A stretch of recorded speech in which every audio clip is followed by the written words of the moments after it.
wonderful. Go ahead, Adrian.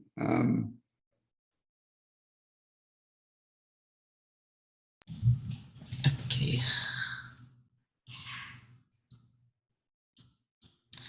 Okay.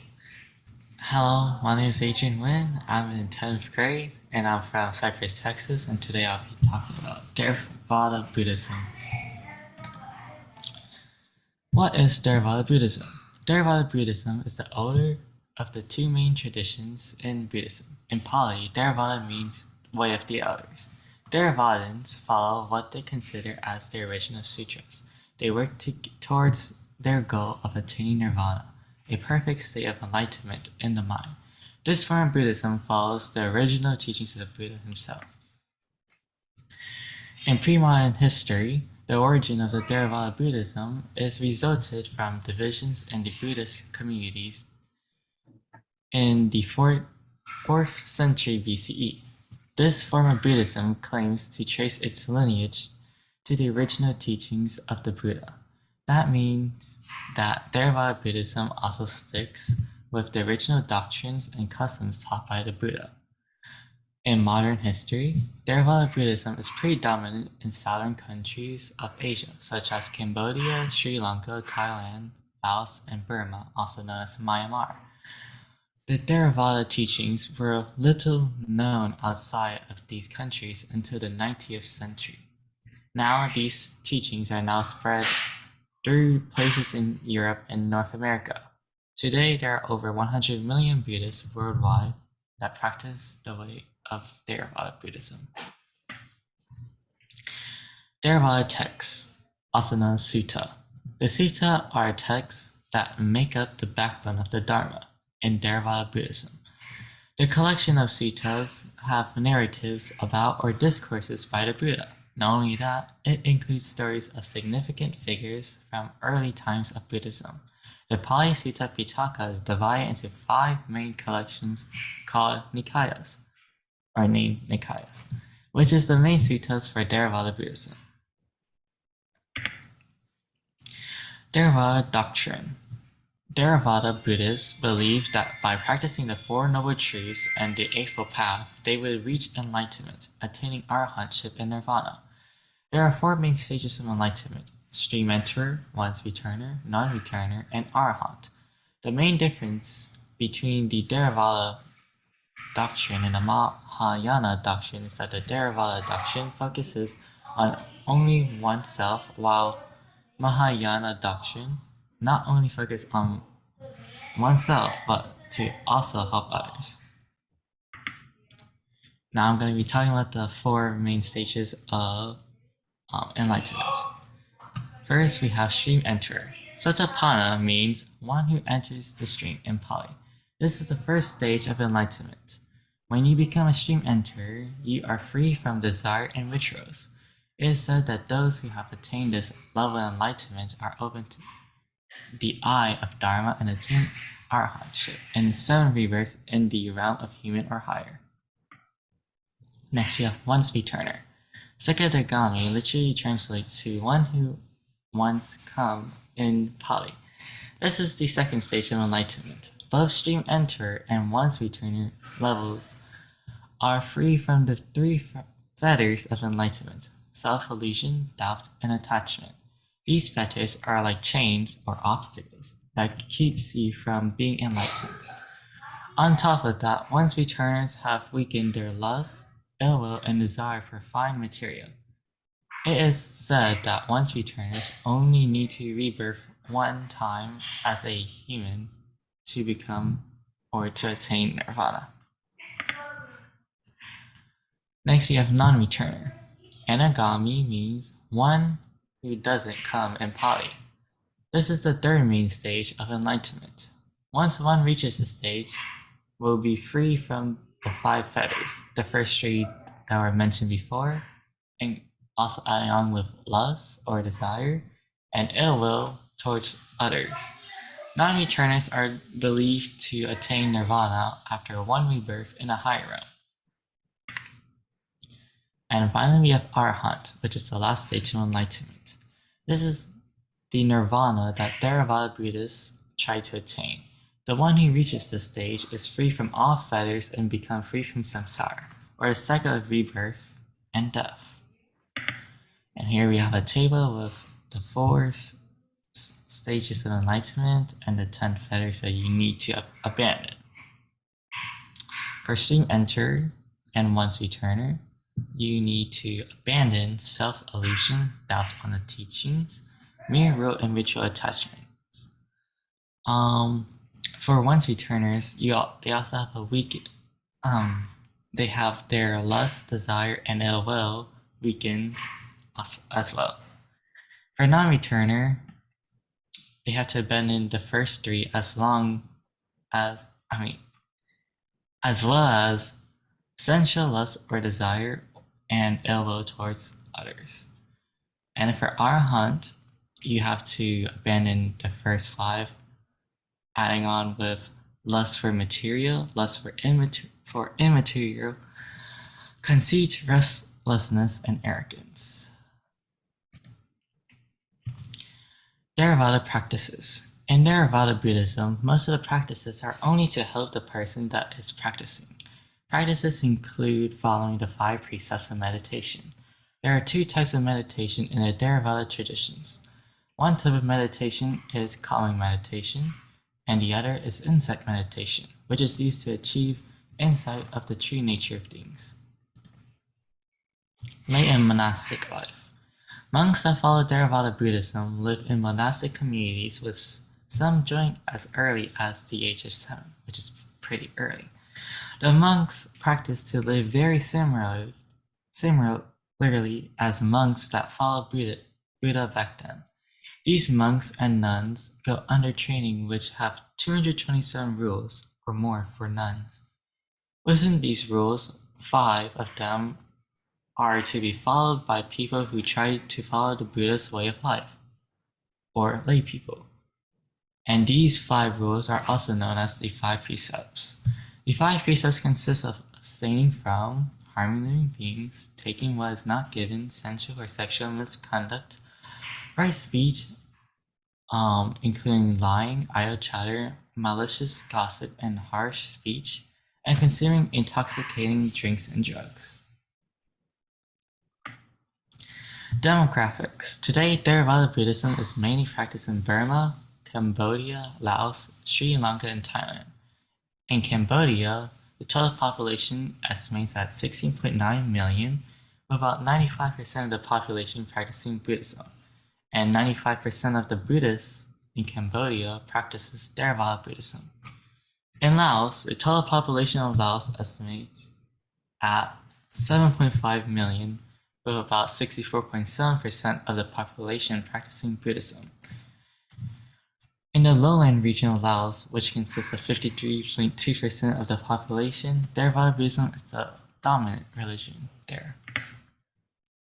In Thailand, the population estimates at 69 million, with 93% of the population are Theravada Buddhists. Out of all Buddhists, 38% of them practice in the Theravada branch of Buddhism. Just like it says in this pie chart, 38%, and with 56% practicing Mahayana, and 6% for Vajrayana.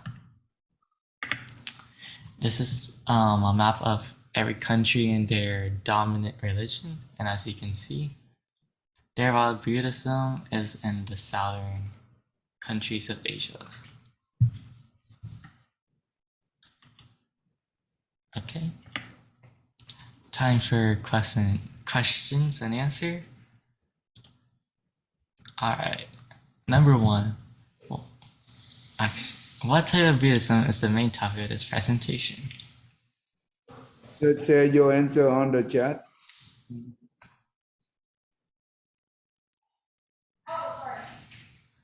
All right, that is correct. It is A, Theravada. Number 2, true or false? Theravada Buddhism sticks with the original doctrines and customs taught by the Buddha.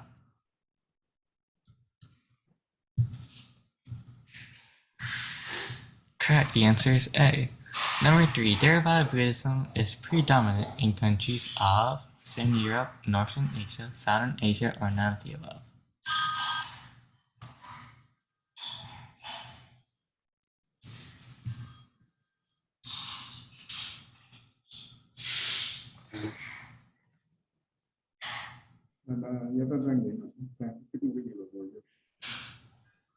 Still waiting on answers.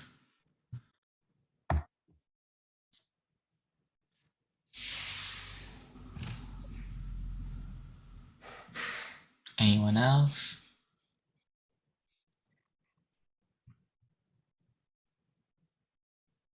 Oh, that's okay. Yeah, C is the correct answer, which is Southern Asia. All right. Number 4. In Theravada Buddhism, what is the name of the collection of the 5 main suttas?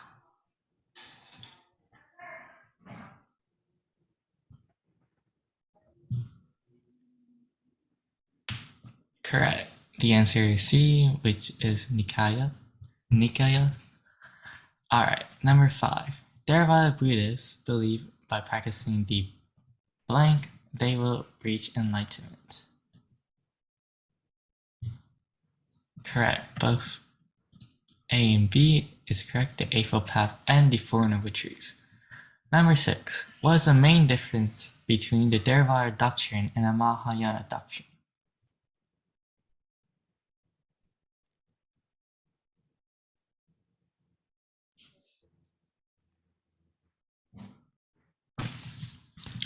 Correct. B is the answer. Mahayana focuses on helping themselves and others. Oops. Number 7. There are blank main stages of enlightenment according to the Theravada doctrine. 6, 5, 4, 3. Correct. There are 4 main stages. Number 8. What's the first stage of enlightenment? Also known as Sotapanna. Correct. Extreme Enterer. Number 9. What is the second stage of enlightenment? Also known as Sekadagami.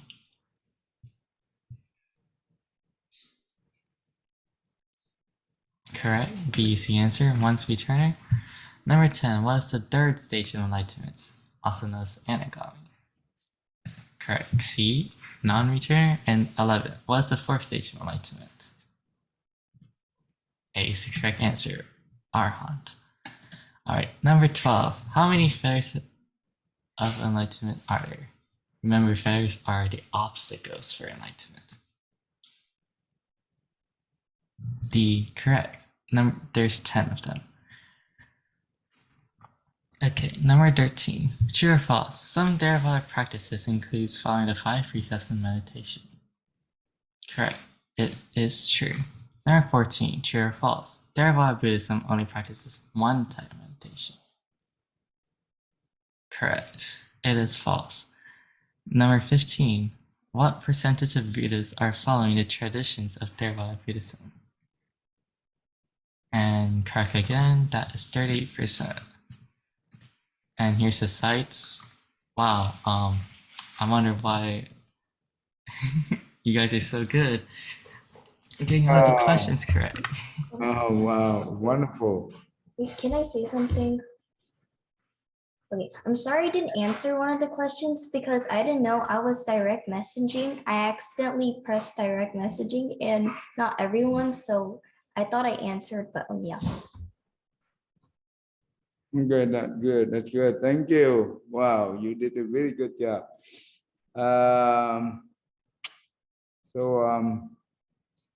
The 10 feather, that means feather, that means it ties us, right? That makes us not free from suffering. Feather make us suffering. So the first one, trim enter, is they have be able to eliminate the first three. The self delusion, it means that we do not aware of our body, and our body, it means physical as well as the mental. The 5 skandha, right? Or the 5 aggregate, the form, the feeling, the perception, the mental formation, and the conceptness. We do not aware that it's impermanent. Therefore, when we enjoy, we always attach to it. And when things change, we suffer. Therefore, the Buddha teach about the impermanent is so important. So that make us have less desire, craving for our body, right? Our attachment. Therefore, but the person who be able to attend the stream mentor, they are no longer self-delusion. That means they are always aware of this body. It's impermanent, right? So that's good. The second one is the Tao. That means they always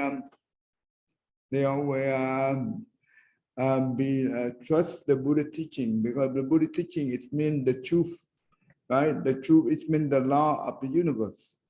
That's why they always trust the Buddha teaching. The third one is